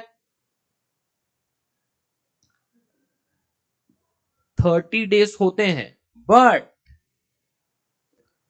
एक यहां पास और चीज, यहां पास दोनों डेज को काउंट किया जाएगा क्योंकि ये बैकवर्ड मेथड है। तो जितने भी ट्रांजैक्शंस हैं सो यहां पास मैं लिखूंगा तब आपको समझ में आएगा 31 days of July plus 30 days of August. So in backward method, both days should be counted for calculating number of days. लिख के दे देता हूं, नहीं तो वो रह जाएगा आपका.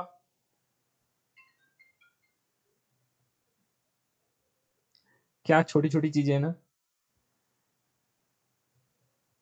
इन केस, यहां लिख देता हूं हेडिंग सुनहरे अक्षरों से. इन case of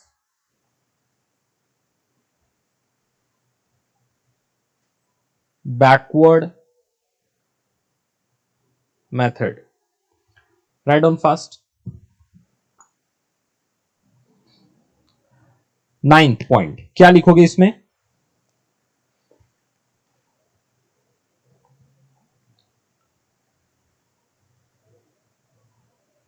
both date will be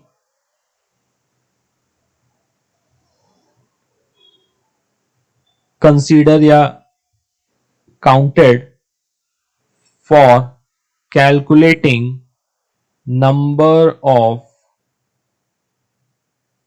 days. That is start date to that is start date of statement to due date. Both date will be considered for calculating number of days. और ये कहां चल रहा है. In case of backward method. आ जाओ आ जाओ आ जाओ.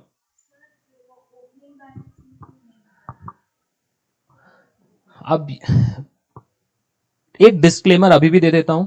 आप चाहो ना बैकवर्ड मेथड में मेरे से 200 दिन तक डाउट पूछते रहो, तो भी इसका ऊपर का डाउट आपका कभी क्लियर नहीं होगा. ठीक है. तो ये मेथड का आप समझ लेना मेरा एक्सेप्शन या आपका भी एक्सेप्शन समझ लीजिए, और उसको याद रख के ही आपको करना पड़ेगा. लॉजिक सबके हैं. आज मैं बता दूंगा, कल आपको मैंने रेगुलर लेक्चर में भी बताया हुआ है, लेकिन आपको कभी भी याद रहने वाला नहीं है, क्योंकि ये बैकवर्ड मेथड है. यहां पास से बैकवर्ड मेथड 1 जुलाई से 1 जुलाई का यदि स्टार्टिंग डेट देखा जाए, यदि 12 AM की बात किया जाए तो 0 डेज होता है. ओके. सो ये ओपनिंग बैलेंस था, इसलिए यहां पर जैसे हमने बात किया था opening balance in case of forward method both days are counted. यदि हम यही चीज बोलना चाहें बैकवर्ड मेथड में, सिंपल सा लॉजिक है, यदि यही चीज बैकवर्ड मेथड में बोले, ओपनिंग फॉरवर्ड मेथड में बताओ ओपनिंग बैलेंस के साथ क्या करते थे, बोथ डेज आर काउंटेड. लेकिन बैकवर्ड मेथड है तो बोथ डेज आर इग्नोर्ड भी बोल सकता हूं मैं. ओपनिंग बैलेंस के केस में समझ में आया क्या वर्ड बोला मैंने. लिखवाने जाऊंगा तो आपको कंफ्यूजन होगा. देखो मैंने यहां लिखवाया है, in case of opening balance include both the date, both start and end date. In case of, ये कब था, फॉरवर्ड मेथड के केस में. But in case of backward method I can also write like this ना, कि in case of opening balance both dates should be ignored, opening and closing date. Got my point. Okay. तो ये backward method है. जब आप थोड़ी देर आगे जाओगे, आप आगे जाओगे तो मैं बोल सकता हूं फॉर ओपनिंग बैलेंस, मैं यहां लिख देता हूं number of days will be considered as 0. For opening balance number of days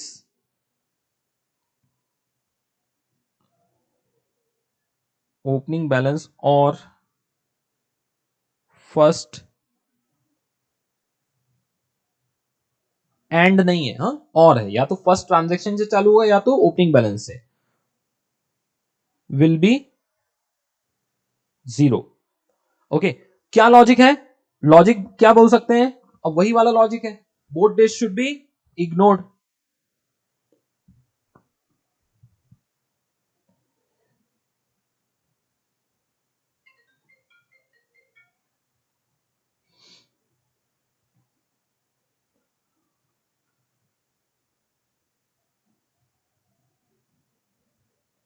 backward method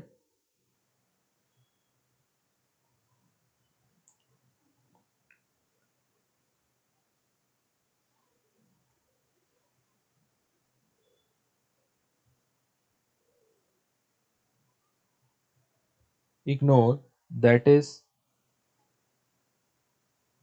zero number of days. खुश?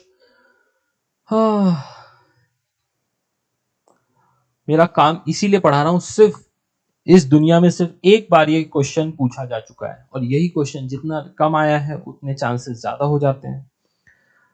सो ये भी हो गया। ये क्या है? बैकवर्ड मेथड है। इसके लिए क्या किया गया है? बोथ डेज आगे के ट्रांजेक्शन के लिए काउंट किए जाएंगे। चलो, 1 सितंबर से आप 1 September is the due date, 1 सितंबर से 1 जुलाई, तो अगस्त के, चलो सितंबर के कितने दिन? 1 डेज, उल्टा काउंट करते हैं, 1 डेज। अगस्त के 31 डेज। नेक्स्ट जुलाई के कितने दिन आ जाएंगे? 31 डेज। क्या होता है गड़बड़ यहां?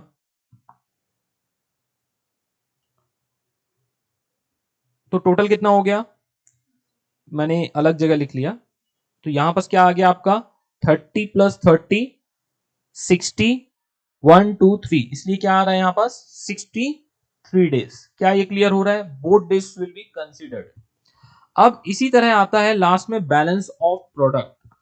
इस केस में बैलेंस ऑफ प्रोडक्ट कैसे निकालेंगे? देखो, हर चीज मैं लिखवा के नहीं दे सकता हूं। बैलेंस ऑफ प्रोडक्ट को कैसे कैलकुलेट करना है? You have to find out the balance of amount. Amount का बैलेंस इस साइड कितना हो गया? 639, और इस साइड क्या हो रहा है? 4 + 3 7। तो बैलेंस कितना आ रहा है? 9 - 7 = 200। अब ये बैलेंस ऑफ प्रोडक्ट कब निकालते हैं? 31 दिसंबर। ये क्या है? बैलेंस ऑफ प्रोडक्ट कब निकालते हैं? एंड डेट को। तो ये डेट क्या हो गई? 31 दिसंबर। तो ड्यू डेट भी क्या हो गई? 31 दिसंबर 16। अब 31 दिसंबर 16 से 1 जुलाई 16, 1 जुलाई 16 क्या है? ओपनिंग। और 31 दिसंबर क्या है? क्लोजिंग। इन दोनों में नंबर ऑफ डेज कितना आएगा? 184। इन दोनों में डेज कितना आएगा? 184। अब 200 प्रोडक्ट मेथड है, 200 multiply by 184 is equal to balance of product निकल रहा है क्या? 36800। अब इसी को, ये 0 है और ये 3680 आ रहा। यही चीज फॉरवर्ड मेथड में अपोजिट होता था। देखने की कोशिश करिए आप मेरी आंखों से। यहां पास सबसे ज्यादा नंबर ऑफ डेज रहते हैं। देख लो, ये सब नंबर ऑफ डेज में से सबसे ज्यादा कहां है? ओपनिंग बैलेंस में। कितने? 184 डेज। किस डेट से चालू हो रहा है? 1 जुलाई से 31 दिसंबर। यहां पास भी 184 डेज ही आ रहा है, ध्यान से देखो। लेकिन ये कब से चालू हो रहा है? देख रहे हैं, 31 दिसंबर से स्टार्टिंग डेट के लिए। समझ में आ रहा है मैं क्या बोलना चाह रहा हूं? वहां पास ओपनिंग बैलेंस में था, यहां पास क्लोजिंग बैलेंस में है। सेकेंड थिंग, अब बैलेंस ऑफ प्रोडक्ट यहां पास बैलेंस में आता था, यहां पास फिगर है यहां पास, लेकिन यहां पास क्या है? 0 है। लेकिन मैं आपको यहां पास बोलूं, देखो मैं एक और लिख रहा हूं, ध्यान से देखना, पेंसिल से लिख रहा हूं। बाय बैलेंस ऑफ प्रोडक्ट निकालूंगा। किस डेट को? 31 दिसंबर 16 को। बैलेंस कितना आ रहा है यहां पास? 200 ही आएगा। डेज क्या आएंगे बताओ? एनीवन? डेज क्या आएंगे? अरे कुछ लोग बोल रहे हैं सर कैसे? Due date, date of transaction will become the due date. कितना हो गया? Due date to date of statement कितने डेज हो गए? 0 मल्टीप्लाई बाय 200, बताओ कितना आया? समझ में आ रहा है क्या लॉजिक? सो यहां क्लोजिंग में कितना है? 0। ओपनिंग में कितना है? अमाउंट है प्रोडक्ट का। यहां बस क्या है बैकवर्ड मेथड में? ओपनिंग में 0, क्लोजिंग में क्या है आपका? अमाउंट है। समझ में आ रहा है? एग्जैक्टली अपोजिट हो जाता है ऐसे केस में। एक बार टू टूर केस को देखो।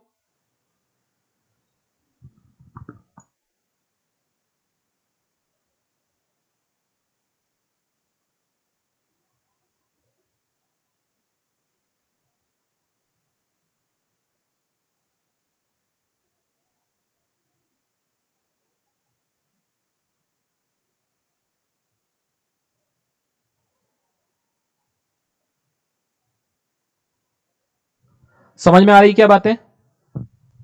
मजा आया? हर एक छोटी छोटी चीज क्लियर हो रही है।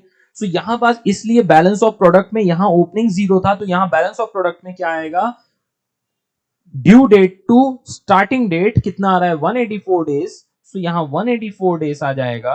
और मैं यहां अमाउंट कॉलम में आप मेरे से कितना भी बोल लो मैं अमाउंट नहीं लिख सकता, क्योंकि ये 200 बैलेंस है, आगे और बैलेंस ऐड होने वाला है, इसलिए इसको कहां किया जाता है, रफ में। 200 मल्टीप्लाई 184 36,800। अब प्रोडक्ट का आप डिफरेंस निकालो, आपको मजा आ जाएगा। आपने प्रोडक्ट का डिफरेंस निकाला, प्रोडक्ट का मैं टोटल भी लिख देता हूं, यहां भी नहीं लिखा, चलो जाने दो। यहां पास प्रोडक्ट का डिफरेंस जो आ रहा है वो देखो, टू बैलेंस ऑफ प्रोडक्ट, पहले कहां था, बाय बैलेंस ऑफ प्रोडक्ट कितना था, क्रेडिट साइड में। अभी टू बैलेंस ऑफ प्रोडक्ट कहां जा गया, डेबिट साइड में। ये कहां है देख लो, बैकवर्ड मेथड में डेबिट साइड आ गया। अमाउंट प्रोडक्ट का अमाउंट कितना है देखो, 1,02,000, यहां पास भी कितना है 1,02,000, फॉरवर्ड मेथड में भी। तो बोथ मेथड से आंसर विल रिमेन सेम। अब इंटरेस्ट निकालेंगे, इंटरेस्ट निकालने का भी मेथड देखो, फॉर्मूला भी सेम है, यहां भी क्या था, सेम है, ठीक है। सो इस तरह से हमारा क्या आ गया 49। तो बताओ बैकवर्ड मेथड में आपको क्या क्या याद रखना है, एक है ये याद रखना है आपको,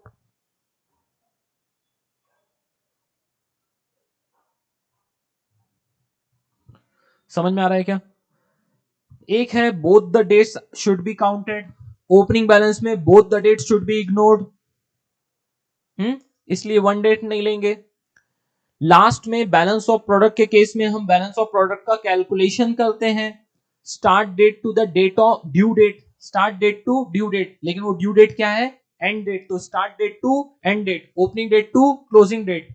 सो हमारा निकल के आता है नंबर ऑफ डेज, हम उसका प्रोडक्ट लेते हैं, लेकिन ये 200 कहां से आया, that is the balance of amount column, ये भी लिख दो कहीं पास, बैलेंस ऑफ अमाउंट से आया 900 माइनस 700, 200 आया।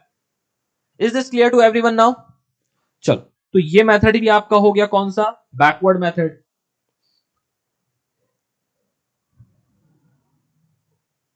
जिसको बहुत famously known as epoch method बोलते हैं। ओके, क्वेश्चंस करिएगा।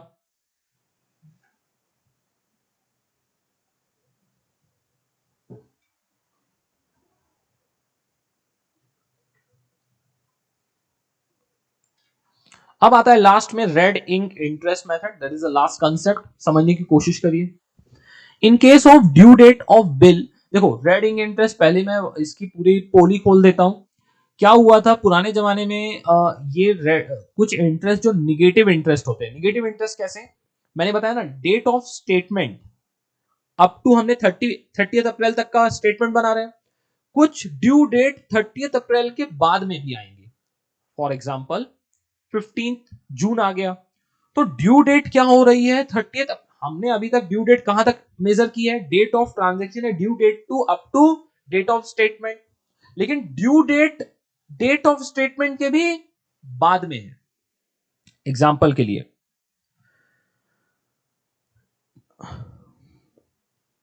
bills receivable accepted by Y on 7th of February 2016 is honored on his due date।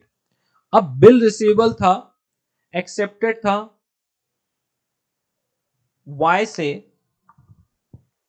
received acceptance X to Y for 2 months। Question क्या हिसाब है, 7th of February है, तो इसका कोई भी डेट नहीं है। एक सेकंड,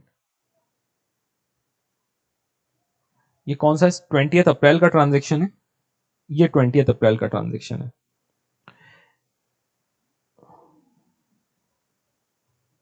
कोई और सा डेट ले लें क्या, नहीं एक ही डेट है, परचेज रिटर्न का डेट है। पहले मैं कंसेप्ट बता देता हूं, वो क्वेश्चन ही अलग होगा मेरे को लग रहा है, ठीक है देखते हैं। ये डेट 20 अप्रैल कहां से आई, हाँ ये है ना transaction, X return goods sold by Y on 15 April 2016।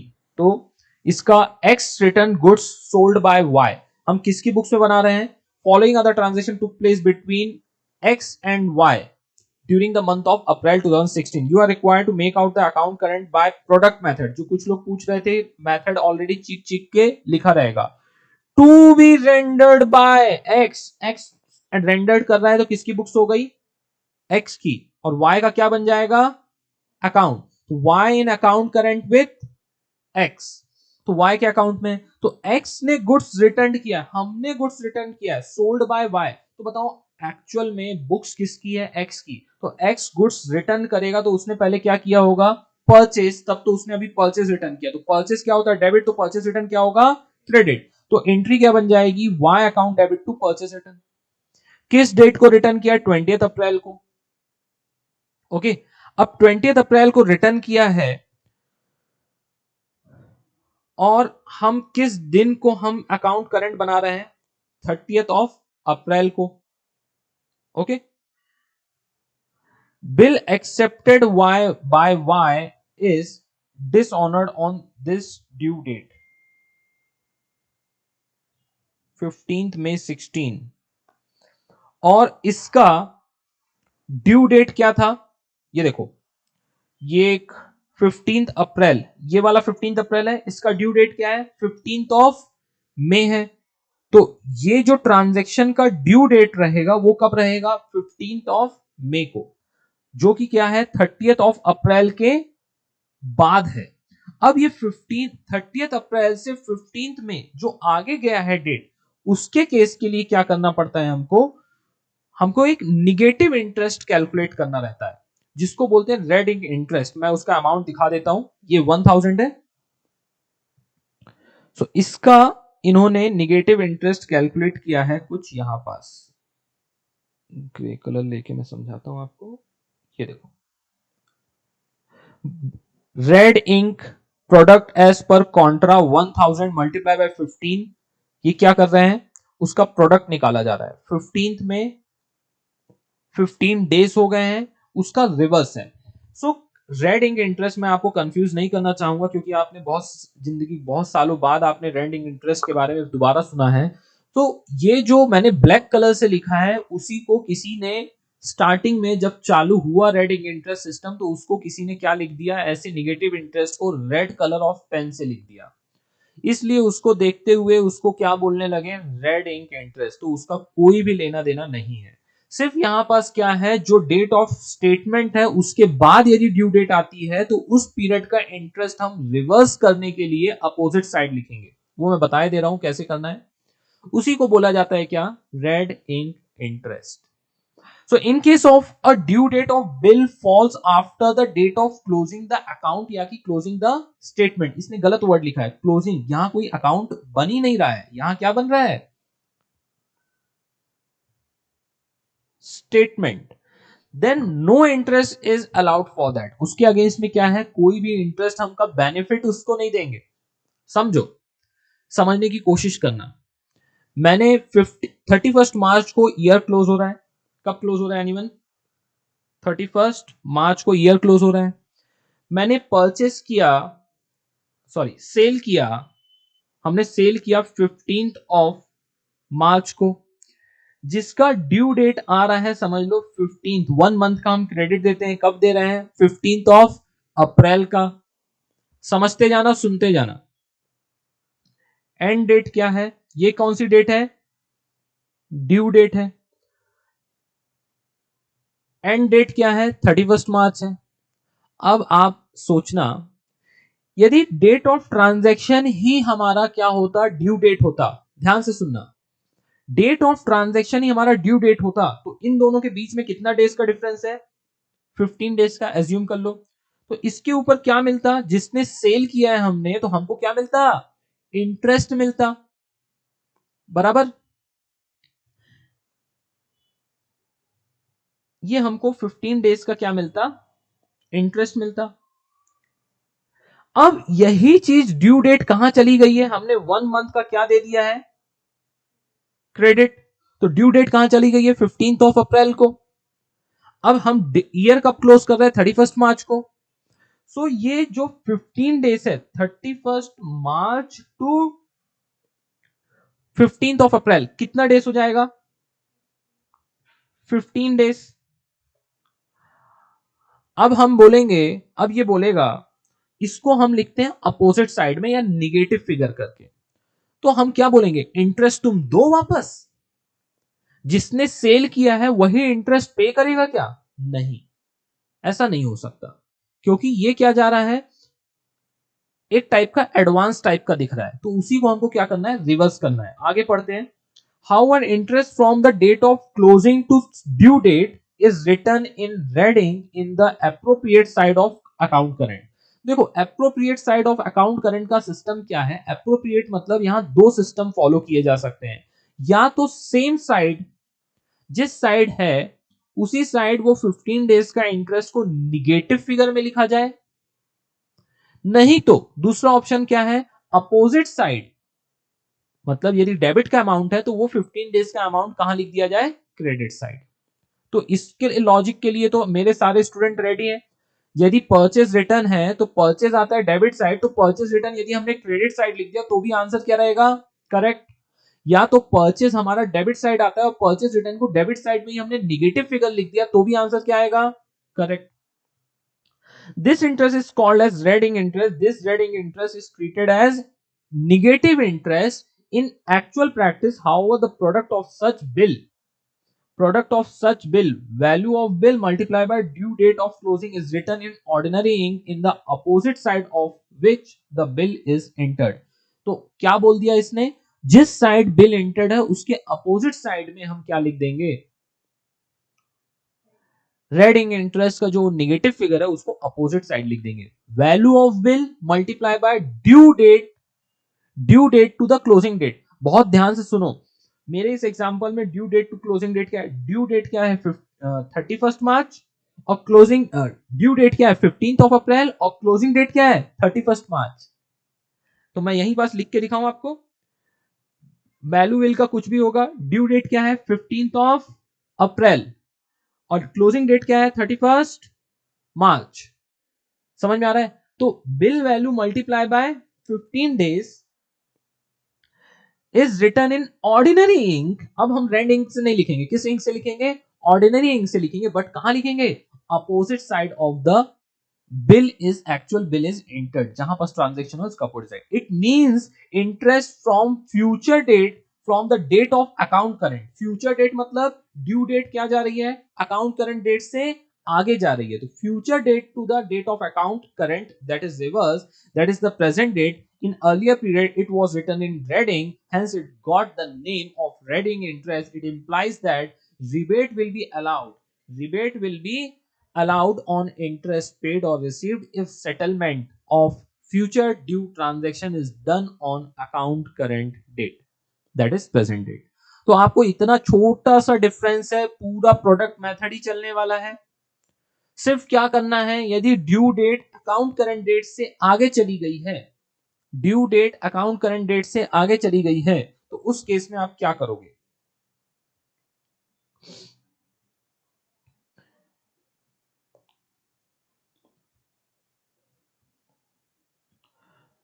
चलो यहां पास एक हम एग्जांपल में कैलकुलेट करते हैं। सब जगह डेट आगे जा रही है। 1st ऑफ अप्रैल को तो नॉर्मल डेट्स आ रहा है, देखो 1 ऑफ अप्रैल है, ओपनिंग बैलेंस है, both days will be counted, 30 days आ रहा है। 1 अप्रैल से 30 अप्रैल कितने दिन होते हैं? 30 डेज। तो 1 अप्रैल को भी काउंट किया गया है और 30 अप्रैल को भी काउंट किया गया है। समझ में आ रही है क्या बात है मेरी? क्यों किया गया है? क्योंकि ये क्या है? ओपनिंग बैलेंस है। ओके, नेक्स्ट 12 अप्रैल से ड्यू डेट क्या आ रही है? 15 ऑफ मई आ रही है। चलो 15 मई से 30 अप्रैल काउंट करो, कितना होता है? ऐसा देखा जाए, नहीं सर ये 30 अप्रैल के आगे चला गया, तो इस साइड तो हम नंबर ऑफ डेज लिख ही नहीं सकते। क्यों? क्योंकि यदि ये 30 अप्रैल से नीचे की कोई डेट होती तो हमारे यहां पास फिगर आता, लेकिन ये 30 अप्रैल से डेट क्या हो गई है? ज्यादा आगे निकल गई है। कितने दिन ज्यादा आगे निकल गई है? 15 डेज। तो उतने दिन कहां लिखेंगे हम? अपोजिट साइड लिखेंगे। तो ये 7500 जो अमाउंट है हम अपोजिट साइड लिखेंगे, 2 red ink product as per contra 7500 multiply by 15 15th में है 30th अप्रैल टू 15th में 15 डेज होंगे और 7500 मल्टीप्लाई बाय 15 1,12,500 लिखा जाएगा। कहां? Opposite side. आप और दूसरा तरीका क्या था? सेम साइड में रेड इंक से निगेटिव फिगर आप कहां लिख सकते थे? यहां पास। मतलब मैं क्या करता, यहां पास मैं रेड इंक ले लेता 15 लिख देता और यहां पास मैं क्या लिखता 1,12,500 क्या लिख देता, निगेटिव लिख देता। Is this clear to you all? There are two option but examiner को सब पता है, दे आर वेरी इंटेलिजेंट, वो सब चार्टर्ड अकाउंटेंट है, वो जो चेक कर रहे हैं उनको सारे मेथड्स पता है। You need not to worry about that. So आपको कौन सा मेथड फॉलो करना है? Opposite side. अब अपोजिट साइड में स्टूडेंट का प्रॉब्लम क्या है मालूम है?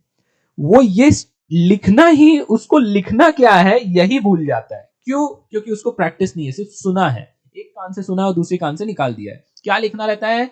बाय या to red ink product as per contra. क्या? फिर से रिपीट करो, red ink product as per contra. अब इस केस में देखो 10th जून जा रही थी ड्यू डेट, देखो कहां है, ये देखो 10th जून, बिल्स पेबल 10th जून जा रहा था 5000 का। तो क्या लिखा इसने? 30th अप्रैल। ये कब करेंगे ये transaction? At the end of the month, या कि डेट ऑफ स्टेटमेंट के दिन करेंगे। 30th अप्रैल को किया by rank ink product as per contra. तो 30th अप्रैल से ये 10 जून का हम क्या निकालेंगे? डिफरेंस निकालेंगे, या 10th जून से 30th अप्रैल जो यहां दिया हुआ है उसका डिफरेंस निकालेंगे। कितने दिन आ रहे हैं? 41 डेज। अमाउंट कहां से उठाओगे? वही ट्रांजैक्शन का उठाओगे। और जब भी आपको ये 10 जून आएगा उसी वक्त ना कुछ लाइन गैप करके आपको इमीडिएटली लिखना, नहीं तो आप भूल जाओगे। तो 5000 मल्टीप्लाई बाय 41, ये आपका आ गया 2,05,000। अपोजिट साइड इस साइड था, यहां साइड कुछ लिखोगे क्या? नहीं। कब लिखेंगे सेम साइड? जब नंबर ऑफ डेज हमारे उल्टे क्या रहेंगे? कम रहेंगे, डेट ऑफ स्टेटमेंट के पहले के रहेंगे। डन। सो इसमें इसके अलावा कोई भी डिफरेंस नहीं है। प्रोडक्ट का फिर से लास्ट में क्या आने वाला है? डिफरेंस आने वाला है बाय इंटरेस्ट अकाउंट। तो प्रोडक्ट का डिफरेंस कितना आ रहा है? By balance of product. तो फर्स्ट थिंग क्या आ जाएगी यहां पास? बैलेंस ऑफ प्रोडक्ट निकालेंगे, सेकंड क्या निकालेंगे? इंटरेस्ट निकालेंगे, और लास्ट में थर्ड क्या निकालेंगे? बैलेंस निकालेंगे। बैलेंस ऑफ प्रोडक्ट ये फॉरवर्ड मेथड है, तो जिस साइड बैलेंस ऑफ प्रोडक्ट आएगा उसके अपोजिट साइड क्या लिखा जाता है? इंटरेस्ट।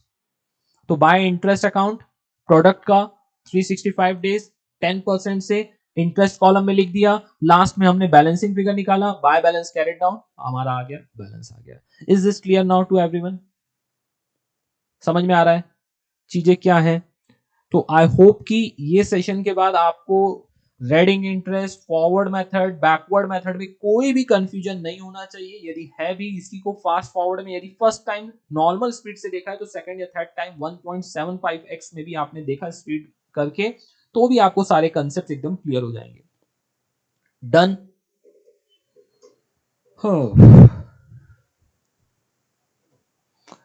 सो इस टॉपिक में मेन यही था, आपके एग्जाम में रेड इंक इंटरेस्ट का एटलीस्ट एक ट्रांजैक्शन डालने की वो पूरी कोशिश करने वाला है। 99% जो क्वेश्चन आएगा वो आएगा आपका फॉरवर्ड मेथड से, वो भी प्रोडक्ट मेथड।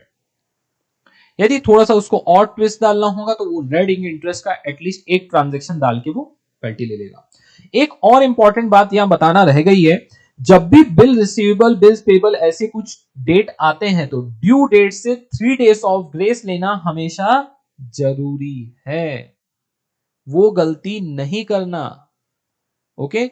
नहीं तो ड्यू डेट निकाला, सर 3 मंथ्स बोला था ये हो गया। यदि उसने डेट ही लिख दी है तो कोई प्रॉब्लम ही नहीं है। 2 मंथ्स लिखा है, यदि bill acceptance from X to Y for 2 months, so हम 7th ऑफ अप्रैल से 2 मंथ्स क्या होगा? चलो कोई कैलकुलेट करके बताओ। 7th ऑफ अप्रैल से 2 मंथ्स क्या होगा? मई 7th जून। क्या 7th जून ड्यू डेट रहेगी? नहीं, 7th June plus 3 days of grace. तो ये भी भूलने का नहीं है। समझ में आ रही है क्या बात? सो ये क्या बन जाएगी डेट? एनीवन? 10th June. तो 10th June will become the due date. देखो 7th अप्रैल है और ड्यू डेट क्या आ रही है? 10th जून। ये भी एक चीज क्लियर हो गया। एक इस चीज में और क्या है, एक ये हो गया और दूसरा क्या है, ये अमाउंट ट्रांजेक्शन है। जब परचेज रिटर्न का केस आता है तब क्या करोगे आप, तो ड्यू डेट क्या बन जाएगी, जो इनवॉइस डेट है, जो इनवॉइस डेट का 15 मई 2016 जो डेट आ रही है, 15 अप्रैल को ट्रांजैक्शन हो रहा है, Y sold goods to X, invoice dated on 15 of May, so ये ड्यू डेट क्या बन जाएगी, 15 ऑफ मई। तो परचेज रिटर्न भी उसके अगेंस्ट में यदि कुछ हुआ है तो उसकी भी ड्यू डेट क्या बन जाएगी, डेट ऑफ इनवॉइस। ठीक है, तो यहां पास थोड़ा सा आपको ध्यान रखना है। बात समझ में आई क्या, इसकी ड्यू डेट देखना है आपको, 15 April Y sold goods to X. तो किसकी बुक्स में बना रहे हैं हम, एक्स की बुक्स में बना रहे हैं। सो वाई के साथ क्या किया, वाई ने सोल्ड किया तो एक्स ने क्या किया होगा उसको, परचेज। तो एंट्री क्या बनेगी, purchases account debit to Y, Y का अकाउंट बना रहा है तो क्या आएगा, बाय परचेज किस डेट को आएगा, 15 अप्रैल, बाय परचेज। ये देखो 15 अप्रैल को क्या आया है, बाय परचेज। ड्यू डेट क्या है, इनवॉइस की डेट बन जाएगी क्या, ड्यू डेट। उसमें क्योंकि लिखा है किस दिन का इनवॉइस है, मतलब पेमेंट या जो भी बोलो 15 ऑफ मई का है, तो इसका अपोजिट आप क्या करोगे, इसका अपोजिट 6000 का देखो कहीं किया है क्या, ये देखो, to red ink interest as per contra 6000 multiply by 15 days. Okay, दूसरा उसी का परचेज रिटर्न हो गया नेक्स्ट ट्रांजैक्शन में, X return goods sold by Y on 15 अप्रैल 16, 15 अप्रैल 16 को जो गुड्स को क्या किया था, सोल्ड किया था, उसको रिटर्न कर रहे हैं। तो उस केस में रिटर्न की तो एंट्री टू परचेज रिटर्न हो जाएगी, लेकिन जो उसकी ड्यू डेट रहेगी वो ओरिजिनल इनवॉइस की डेट आ जाएगी। क्योंकि यहां पास आप ऐसे नहीं कर सकते हो, क्योंकि 15 अप्रैल को ट्रांजैक्शन है, 20 अप्रैल को ट्रांजैक्शन है, बट उसकी इनवॉइस डेट या ड्यू डेट क्या है, 15 मई 16 है, आगे की डेट है। तो इसीलिए परचेज रिटर्न के केस में भी उसने क्या किया, देखो 15 मई को क्या लिया है उसने, 15 मई को क्या लिया है, उसकी ड्यू डेट ली है। अब 15 में फिर से 30 अप्रैल के बात की है, तो उसके अगेंस्ट का contra red ink interest red ink product as per contra 1000 multiply by 15, उसका क्या ले रहा है, वो प्रोडक्ट ले रहा है। Is this clear to you all. So यहां पास भी आप ऐसा मत देखना कि ये कुछ नया आ गया है, तो ध्यान रखना कि ऐसा इस टाइप का कोई तो एक ट्रांजेक्शन है, स्टार मार्क ऑलरेडी किया हुआ है सब चीज को। इस टाइप का क्वेश्चन जब तक सॉल्व करके नहीं देखोगे तब तक कोई आपका कुछ नहीं कर सकता। Is this clear to you all. चलो, so that's it from my end for today, that is red ink interest, forward method, backward method. Okay, चलो, so take care, bye bye.